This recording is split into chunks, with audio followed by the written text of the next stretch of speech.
मागासवर्गीय मुलांचे वसतिगृह हडप करण्याचं कारस्थान उघड करण्यासाठी आणि इतर महत्वाच्या मागण्या घेऊन विद्यार्थ्यांचं आंदोलन सध्या सुरू आहे। सामाजिक न्याय विभागानं मेजायनेस्ट प्रिमायसेस या विकासकाला बीओटी तत्वावर दिलेला प्रकल्प भयंकर भ्रष्टाचाराच्या विळख्यात अडकलाय।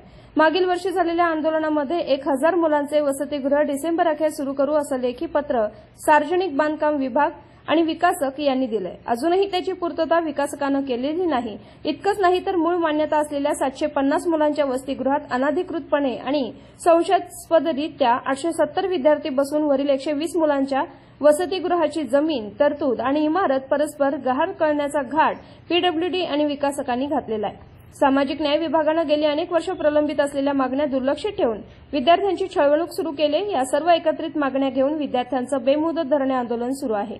आपण आपल्या परीनं विद्यार्थ्यांच्या पाठीशी उभं राहून राज्यभरातील मागासवर्गीय विद्यार्थ्यांना न्याय देणाऱ्या आंदोलनात आपलं योगदान द्या असं आवाहन करण्यात आलंय।